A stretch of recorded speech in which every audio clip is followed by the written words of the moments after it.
الحمدللہ رب العالمین والعاقبۃ للمتقین والصلاة والسلام علی سید الانبیاء والمرسلین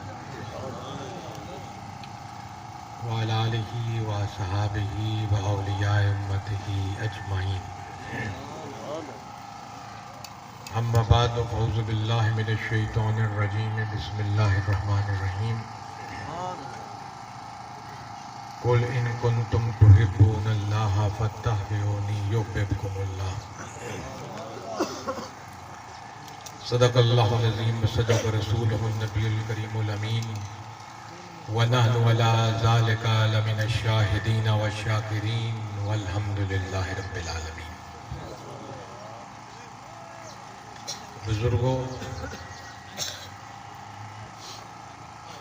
بھائیوں، دوستوں، آج کی اس بابرکت مجلس کے اندر جو کہ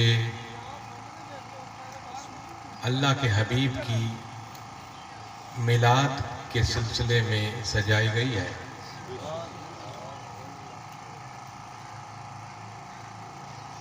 میلاد مولود سے ہے اور مولود کا معنی سالگرہ کی خوشی منانا، برتھ ڈے منانا، اور خوش قسمت ہیں وہ لوگ جو حضور کی سالگرہ کو ایک خوشی کے انداز میں مناتے ہیں اور اللہ رب العزت کا شکر ادا کرتے ہیں۔ اس بات سے قطع نظر کہ امت کے ہی کچھ لوگ یہ نظریہ رکھتے ہیں کہ میلاد منانا کہاں شریعت میں ہے، تو مجھے حیرانی اس وقت ہوتی ہے کہ رسول اللہ کا میلاد منانے کے لیے دلیل مانگی جاتی ہے، لیکن اپنے بیٹے کا میلاد منانے کے لیے کوئی دلیل نہیں مانگی جاتی۔ گھروں میں اپنے بچے کی سالگرہ مناتے وقت کیک کاٹا جاتا ہے، کوئی دلیل تو نہیں مانگتا۔ بچوں کے خوشی کے لیے وہاں جناب طعام کا بھی انتظام ہوتا ہے، مہمان آتے ہیں، ان کی خاطر تواضع کی جاتی ہے۔ اپنے بچے کا جب ہم میلاد مناتے ہیں، میلاد سالگرہ، جب اپنے بچے کی سالگرہ مناتے ہیں تو وہاں دلیل نہیں مانگی جاتی۔ رسول اللہ کی سالگرہ منائے تو دلیل مناؤ جی۔ بچے کی خوشی پہ لوگوں کو کھانا کھلانے کا اہتمام کیا جاتا ہے تو مناسب نہیں ہے۔ اگر رسول اللہ کا میلاد منائے تو جی مناسب نہیں ہے، یہ کہا جاتا ہے، اور بچوں کے میلاد پہ جتنی خوشی کی جائے مناسب ہے۔ بچوں کی سالگرہ پر جھنڈیاں لگا دی جاتی ہیں، لیکن اگر رسول اللہ کے میلاد پر جھنڈیاں لگا دی جائیں تو دلیل مانگی جاتی ہے۔ سیاسی لیڈروں کے استقبال کے لیے بڑے بڑے جلوس نکالے جاتے ہیں، اگر رسول اللہ کی شان میں کوئی جلوس نکال لیا جائے تو دلیل مانگی جاتی ہے۔ آپ کی آنکھوں کے سامنے بڑے بڑے لیڈروں کے سیاسی جلوس نکلتے ہیں، کبھی کسی مولوی نے کہا بھائی یہ کہ دلیل لاؤ جلوس نکالنے کی، تو حضور کے غلام اگر اس خوشی میں کہ اللہ نے کرم کیا، اپنا محبوب عطا کیا، اور محبوب بھی ہماری رہنمائی کے لیے، محبوب بھی ہمیں اللہ تک پہنچانے کے لیے، محبوب بھی ہمیں توحید سکھانے کے لیے، محبوب بھی رب کے قرب تک لا جانے کے لیے، محبوب بھی اشرف المخلوق کو حقیقت میں دکھانے کے لیے کہ اشرف المخلوق ہوتا کیسے ہے، اس لیے عطا کر دیا، تو یہ تو رب کا کرم ہے، ہم اس کی خوشی مناتے ہیں۔ اس میں لہٰذا اس بابرکت محفل کے اندر جو کہ حضور کی خوشی میں سجائی گئی ہے، کہ آپ کے ساتھ چند باتیں کرنے کے لیے میں نے قرآن کے کچھ الفاظ سورہ آل عمران کے سہارا لیا ہے۔ زیادہ لمبی گفتگو میں نہیں کروں گا، میں یہ لوگوں سے وعدہ کر چکا تھا آنے کا، یہ 2 3 4 پروگرام میں دے چکا تھا، میں اس لیے بڑی مشکل سے لاہور سے کل آیا ہوں۔ میں اپنی کمر کی تکلیف کی باوجود، حالانکہ مجھے ایک رات پہلے ڈاکٹر نے کہا تھا کہ سفر نہ کریں، میں نے کہا نہیں بس جا کے 2 دن میں واپس آ جاؤں گا، اور آپ میرے لیے دعا کریں، میں آپ کے لیے دعا کروں، کیونکہ ہم مسلمان ایک دوسرے کے لیے دعائیں کریں نا تو وہ دعائیں قبول ہوتی ہیں۔ عموماً ہم اپنے لیے ہی سب کچھ مانگتے رہتے ہیں، ہم ایک دوسرے کے لیے مانگیں تو دعائیں قبول ہوتی ہیں، اور اس کی تلقین ہمیں السلام علیکم میں ملتی ہے۔ ہم جب کسی کو کہتے ہیں السلام علیکم ورحمۃ اللہ ہے تو ہم اس کو دعا دیتے ہیں، اس کا معنی ہوتا ہے کہ تجھ پر اللہ کی سلامتی ہو، تجھ پر اللہ کی رحمت ہو، اور جب جواب میں دوسرا بندہ کہتا ہے وعلیکم السلام تو جواب کا مطلب ہوتا ہے کہ تو نے مجھے دعا دی، تیرے لیے بھی رحمت اور سلامتی ہو۔ صبح سے لے کے شام تک اگر ہم ایک دوسرے کو سلام ہی کرتے رہیں، جہاں پر ملے السلام علیکم کر دیا وعلیکم السلام، تو ہم ایک دوسرے کے لیے دعائیں مانگتے جائیں گے اور ہمارا بھلا خود بخود ہوتا چلا جائے گا۔ دین ہمیں تو دین کا ایک ایک جو حصہ ہے ہمارا، اس میں تو بھلائی ہی بھلائی ہے۔ یہ ملتے ہیں جب میں ایک دوسرے کو تو ایک دوسرے کو دعا کہتے ہیں۔ اب ہماری یہ غفلت ہے کہ ہمیں میلاد کا بھی پتہ نہیں کہ مفہوم کیا ہے، ہمیں السلام علیکم کا بھی پتہ نہیں مفہوم کیا ہے۔ یہ ہم لوگوں کو یہ باتیں سکھانی بھی چاہیے اور لوگوں کو سیکھنی بھی چاہیے یہ باتیں۔ تو آپ خود غور کرو، حضور پاک نے فرمایا جب ایک دوسرے سے ملو تو سلام کرو، اس کا مقصد کیا ہے؟ اس کا مقصد کیا ہے کہ ایک دوسرے کو دعائیں دو۔ جب تم ایک دوسرے کو دعائیں دو گے تو رب خوش ہوگا کہ یہ ایک دوسرے کے لیے دعائیں مانگتے ہیں، پہلے والے کی بھی قبول، دوسرے والے کی بھی قبول۔ تو یہ اس مقدس اور مطہر محفل کے اندر جس کو میلاد مصطفیٰ کا آپ نام دے رہے ہیں، حقیقت میں یہ ایک طرح کی توحید کانفرنس بھی ہے، ایک طرح سے یہ اصلاحی پیغام بھی ہے، کیونکہ میلاد اس کا منایا جاتا ہے جو مخلوق،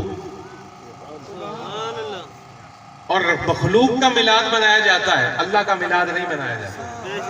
تو آپ کو اور میرا عقیدہ اور ایمان پہلے تو اس بات پر پکا ہو گیا نا کہ حضور مخلوق ہے۔ جب حضور کو ہم نے مخلوق مان لیا تو تبھی تو میلاد منا رہے ہیں، اگر مخلوق نہ مانتے تو میلاد کیسے نہ مناتے؟ میلاد تو اسی کا ہوتا ہے جو مخلوق ہو، جو مخلوق نہ ہو اس کا کوئی میلاد نہیں ہوتا، جیسے کل واللہ احد اللہ صمد لم یلد ولم یولد، اس ذات کا کوئی میلاد نہیں، کیونکہ وہ نہ کسی سے پیدا ہوئی ہے اور نہ اس سے کوئی پیدا ہونے والا ہے۔ تو یہ میلاد منانا تو اس بات کا ثبوت ہے کہ ہم حضور پاک حضور کی ذات مقدس کو مخلوق مان رہے ہیں، تو ہم تو توحید کے دعوے دار اور علم بردار ہی ہم ہیں۔ جو تو میلاد نہیں منا رہے ہیں ان کے بارے میں انہی سے پوچھنا چاہیے کہ ان کا توحید کا کیا نعرہ ہے۔ ہم تو توحید کے قائل ہیں تبھی تو میلاد منا رہے ہیں۔ اگر ہم میلاد جو نہیں مناتا وہ اس سے پوچھا جائے میں تو کس قسم کی توحید مانتا ہے، ہم تو حضور کو مخلوق مانتے ہیں، مخلوق میں سب سے افضل مانتے ہیں۔ جتنی بھی رب نے مخلوق پیدا کی اس میں سے سب سے افضل مانتے ہیں، سب سے عظیم مانتے ہیں، سب سے شان والا مانتے ہیں، سب سے پہلا پیدا ہونے والا مانتے ہیں۔ یہ تو آگے پھر جتنی گفتگو کرتے چلے جائیں، لیکن رب کو ایک ماننے کے لیے بھی حضور کا میلاد منانا پڑے گا۔ ہم کسی کو رب کے برابر نہیں رکھ رہے، اس کے برابری کا کوئی دس نہیں ہوتا، صرف ایسا میلاد جیسا کہ آپ اور میں منا رہے ہیں۔ مجھے یہ بتا دیجیے اس میں کون سی ایسی بات ہو رہی ہے جو شریعت کے خلاف ہے؟ ابھی اس سے پہلے کیا خوبصورت انداز میں واضح نصیحت دو علماء کرام نے ہمارے سامنے کی، اس سے پہلے کوئی نعت خوانی بھی ہوئی ہوگی، میں بھی آپ کے سامنے ٹوٹی پھوٹی گزارشات کر رہا ہوں۔ مقصد تو یہی ہے نا کہ لوگوں کو ہدایت ملے، لوگوں کو اللہ کے رسول کی دین کی بات سمجھا بیٹھے، سننے والے کے پلے کچھ پڑ جائے تو عمل کر جائے تو اپنے آپ کو اور اپنے خاندان کو سنوار جائے۔ یہی ہو رہا ہے نا اس میلاد کے اندر۔ تو کون سی ایسی غیر شرعی چیز ہو رہی ہے جس کے لیے دلیل چاہیے؟ دلیل تو تب ہو کہ جب کوئی قرآن اور سنت سے الگ چیز ہو رہی ہو، اس پر آپ دلیل مانگو تو مانگنی چاہیے، ہمیں بھی مانگنی چاہیے۔ کسی سے، لیکن جب ہو ہی قرآن و سنت کے مطابق کوئی کام رہا ہو تو وہاں تو دلیل کی ضرورت ہی نہیں۔ اور دلیل کیا؟ رسول اللہ کی زندگی، صحابہ کی زندگی، اولیاء کرام کی زندگی سے بڑھ کر کوئی دلیل نہیں۔ اب کہا جاتا ہے جی کہ جیسے یہ آپ لوگ میلاد مناتے ہو اس طرح صحابہ نے تو نہیں منایا۔ او بھائی 1500 سال پہلے صحابہ نے تو اور بہت کچھ کیا، آپ کرتے ہو؟ 1500 سال پہلے کسی صحابی کے پاس موبائل تھا؟ آپ کیوں استعمال کرتے ہو؟ کسی صحابی کے پاس ایک گاڑیاں تھیں، آپ کیوں استعمال کرتے ہو؟ کسی صحابی کے پاس ایئر کنڈیشن تھے، پنکھے تھے، بجلی تھی، جہاز تھے۔ آج پھر جاؤ کہ وہی اونٹوں پہ ہی چڑھو، گھوڑوں پہ ہی بیٹھو۔ کیا ایسے لباس 1400 سال پہلے تھے جو آج ہیں؟ ایسی جدید ٹیکنالوجی، یہ مائکرو فون سے میں بول رہا ہوں، کہاں دور تک سنائی دی جا رہی ہے، کیا 1400 سال پہلے تھی آج ہے؟ تو بھائی یہ دنیا جدت کی طرف جاتی ہے، اسلام جدت والا مذہب ہے۔ یہ ہر صدی میں، ہر دور میں، ہر حال میں اپنے آپ کو قابل قبول بناتا ہے، کیونکہ یہ ایک پریکٹیکل لیونگ ریلیجن ہے، یہ نعرے والنے والا دین نہیں۔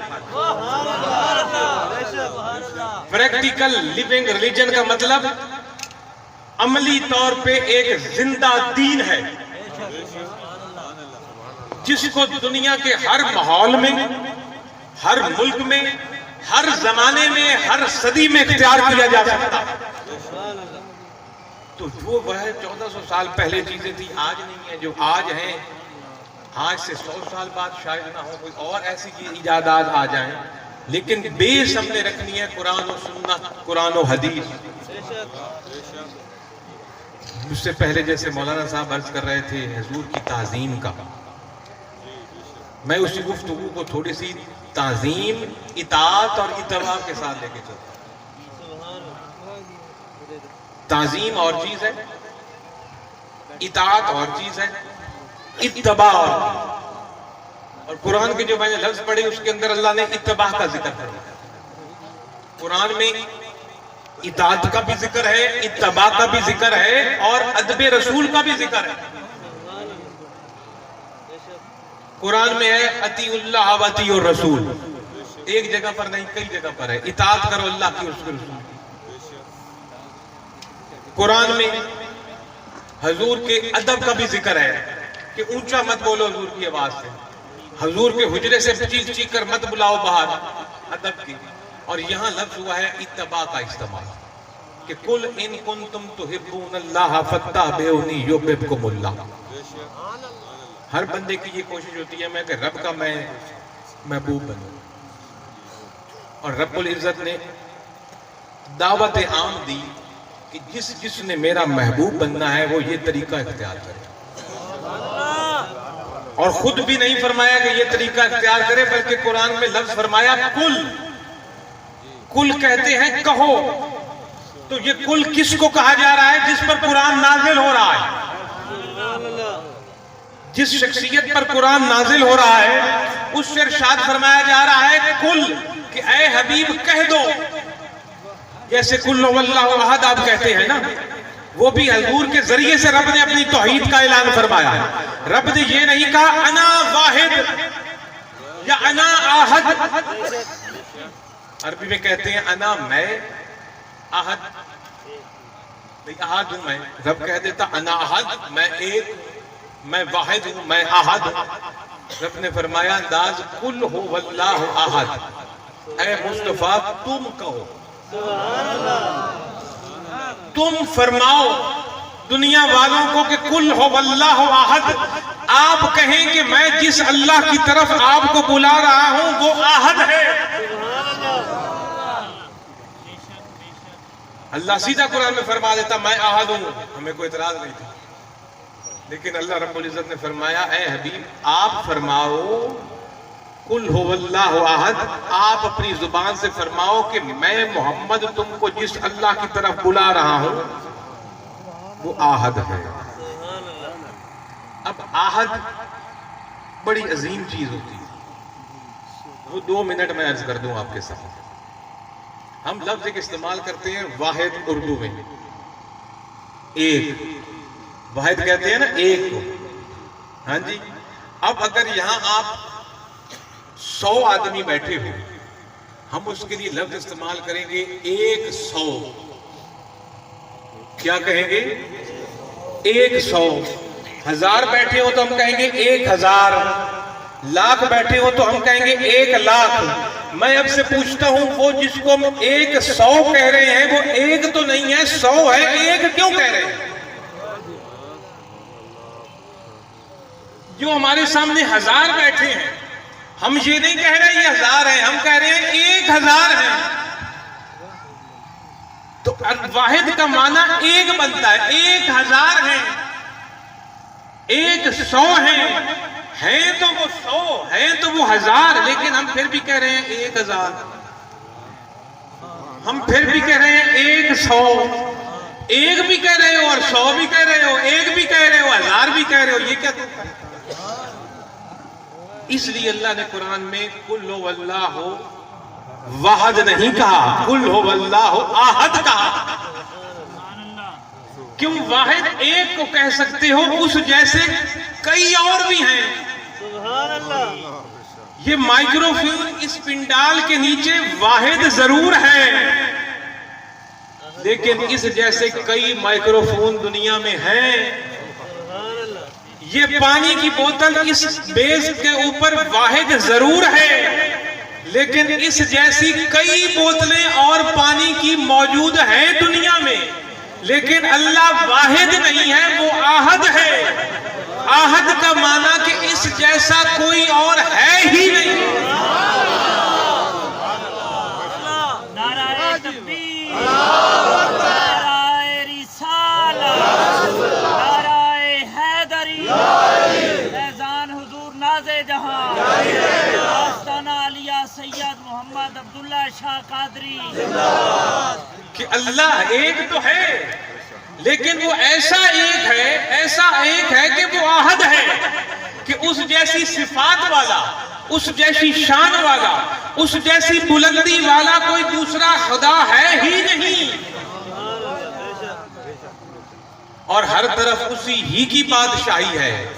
یہ نہیں کہ جی پاکستان میں کوئی اور اللہ ہے، تو ولایت میں کوئی اور اللہ ہے، تو امریکہ میں کوئی اور اللہ ہے، تو چاند پر کوئی اور اللہ ہے، تو سورج پر کوئی اور اللہ ہے، تو دوسرے آسمان پر کوئی اور ہے، تو تیسرے پر کوئی اور ہے، تو عرش پر کوئی اور ہے. نہیں، یہ واحد نہیں ہے، یہ احد ہے کہ اس جیسا کوئی اور ہے ہی نہیں. اس لیے اللہ نے اعلان فرمایا ہے، حبیب آپ اعلان فرماؤ قل هو اللہ احد، کہ میں جس اللہ کی طرف تم لوگوں کو بلا رہا ہوں وہ احد ہے. اور پھر اللہ نے یہاں بھی فرمایا قل ان کنتم تحبون اللہ فاتبعونی یحببکم اللہ، کہ اب اس اللہ جو کہ احد ہے، اس کا محبوب اگر تو بننا چاہتا ہے تو یہ نسخہ ہے. اور نسخہ بھی میں نہیں بتا رہا، بتا میرا محبوب رہا ہے، اور میرے حکم سے کل کہنے کے بعد بتا رہا.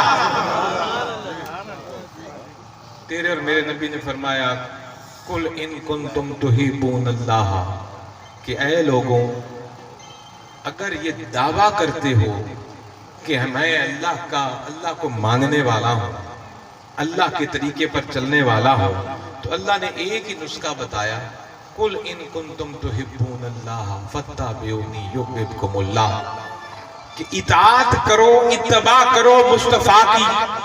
اور تم دنیا والوں میں سے جو میرے نبی مکرم کی اتباع میں زندگی گزارے گا، میں رب انعام کے طور پر اس کو بھی اپنا محبوب بنا لوں گا.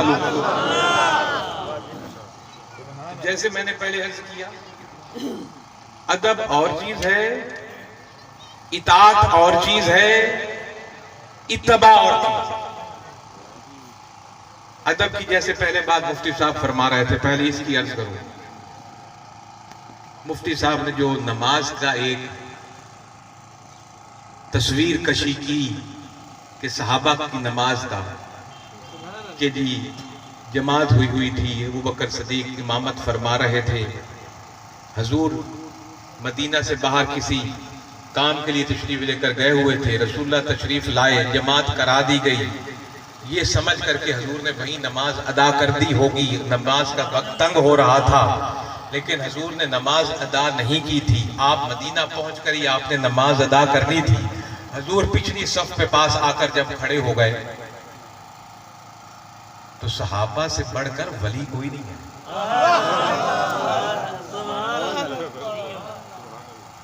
اور 1,24,000 کم و بیش جتنے صحابہ تھے سارے ولی تھے.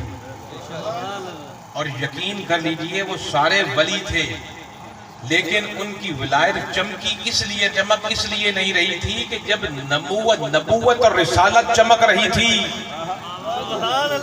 جب نبوت اور رسالت مکہ اور مدینہ اور پورے عرب میں چمک رہی تھی رسول اللہ کے روپ میں، محمد رسول اللہ صلی اللہ علیہ وسلم کے روپ میں، تو ولایت کی چمک کہاں سے نظر آتی؟ جب نبوت چمک رہی تھی.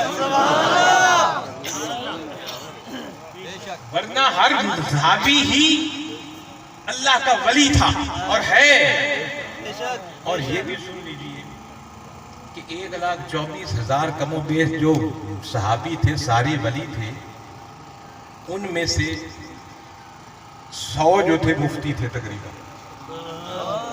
اور ان 100 میں سے 11 مجتہد تھے. جب 1,24,000 کو کوئی مسئلہ درپیش ہوتا تھا نا حضور صلی اللہ علیہ وسلم کے وصال کے بعد، تو ہر ولی مفتی بن کے فتوے نہیں دیتا تھا.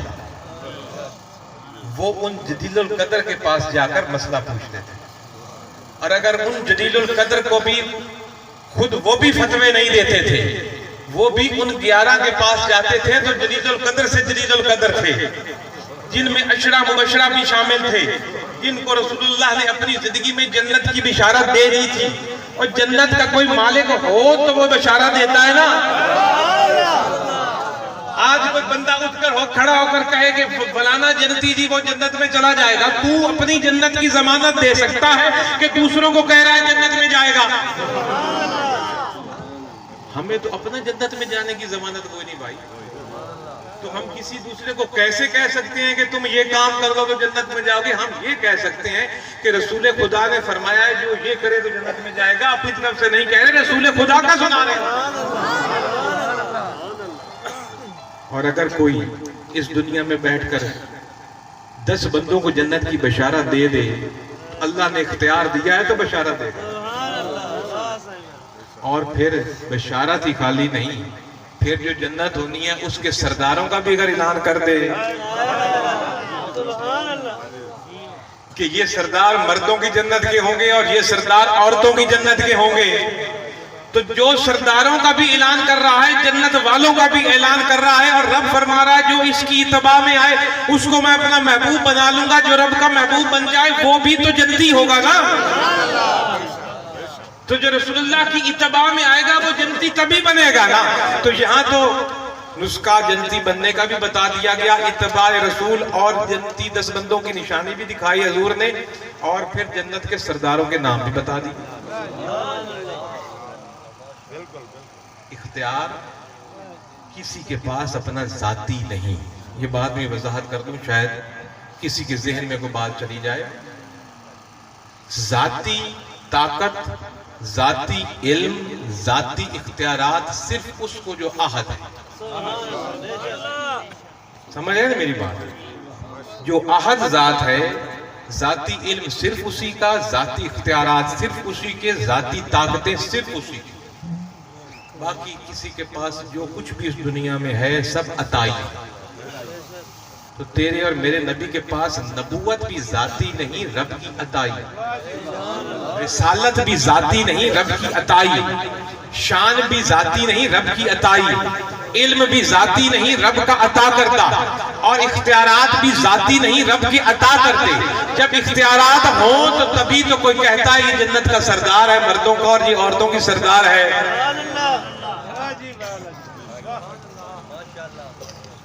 تو میرے کہنے کا مقصد ہے کہ وہ 1,24,000 فتوے نہیں دیتے تھے اگلوں کے پاس جاتے تھے.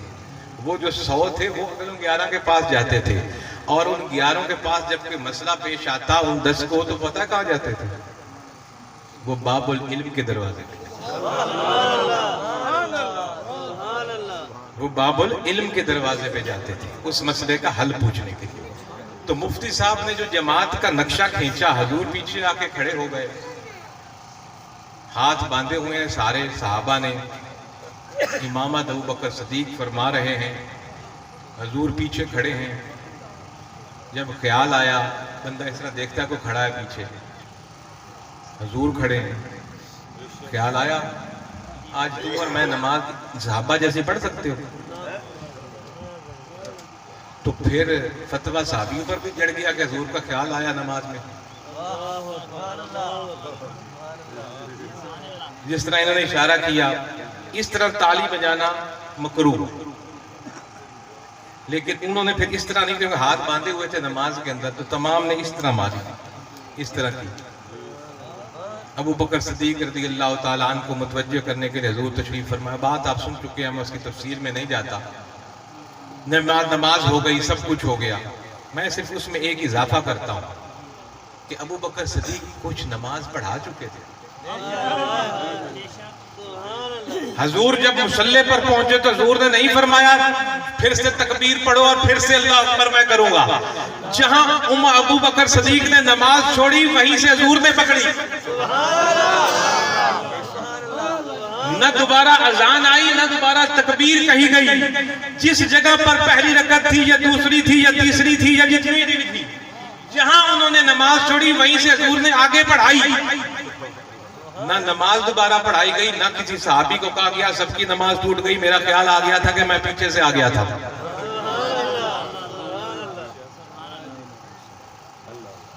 یہ بھی ادب ہی تھا، اور کیا چیز تھی۔ ہم نماز پڑھتے ہیں تو کسی صحابی سے حدیثیں لکھنے والے نے پوچھا کہ جی یہ حضور جو یہ خاموشی کی جو نمازیں ہوتی ہیں، یہ ظہر اور عصر، ہاں جی، جس میں اونچی قرات نہیں کی جاتی، تو کیا حضور اس میں پڑھا کرتے تھے کچھ؟ تو صحابہ نے کہا حضور پڑھا کرتے تھے۔ سبحان اللہ۔ حضور جب وضو فرماتے حدیبیہ کے مقام پر، سردار آیا، اس نے مشاہدہ کیا، واپس گیا، اس نے اپنے لوگوں سے کہا بھائی اس قوم سے مت لڑنا، میں بڑے بڑے بادشاہوں کے محلوں میں گیا ہوں، پھرا ٹورا ہوں، لیکن ایسی تعظیم محمد صلی اللہ علیہ وسلم کے ساتھی ان کی فرماتے ہیں میں نے کہیں نہیں دیکھی۔ آپ وضو کرتے ہیں تو وہ پانی نیچے نہیں گرنے دیتے، اپنے جسم پر ملتے ہیں، لڑتے ہیں اس کے۔ آپ بیت الخلاء کرتے ہیں تو وہ پانی پی جاتے ہیں، صحابی پی گیا تھا، حضور نے نہیں فرمایا تم نے یہ کیا کر دیا۔ اب میں پوچھتا ہوں کہ صحابہ تو وضو کا پانی نیچے نہیں گرنے دیتے تھے، ادباً اور تعظیم مصطفیٰ صلی اللہ علیہ وسلم میں اپنے جسم پر ملتے، ہاتھوں پر ملتے، چہرے پر ملتے، قرآن میں کہیں ہے؟ نہیں ہے۔ یہ تعظیم رسول ہے۔ دین اور قرآن رسول پاک صلی اللہ علیہ وسلم کی ارد گرد گھومتا ہے۔ یاد رکھیے حضور نے جو فرمایا وہ دین بن گیا، حضور نے جس سے روکا وہ دین بن گیا، اور حضور کے سامنے کوئی عمل ہوا اور حضور نے نہیں روکا وہ بھی دین بن گیا۔ حضور نے ان عملوں سے نہیں روکا وہ بھی دین کا حصہ ہے۔ حضور فرما دیتے کہ تم غلط کر رہے ہو، میرے وضو کا پانی زمین پر گرنے دو، یہ تعظیم اور ادب مت کرو، تو پھر ٹھیک تھا۔ اگر حضور نے منع نہیں فرمایا تو پھر وہ جو صحابی کر رہے تھے صحیح کر رہے تھے۔ اب قل ان کنتم تحبون اللہ فاتبعونی یحببکم اللہ، رب نے نسخہ بتا دیا کہ اتباع میں آ جاؤ مصطفیٰ کریم صلی اللہ علیہ وسلم کے، تو میں رب تجھے اپنا محبوب بنا لوں گا۔ اب ہمیں آنا پڑے گا اتباع میں۔ اللہ نے اطاعت کا حکم فرمایا، اطیع اللہ اور اطیع رسول، اپنی اطاعت اور مصطفیٰ کی اطاعت کو ایک کیا۔ اطاعت اور چیز ہے، اتباع اور چیز ہے۔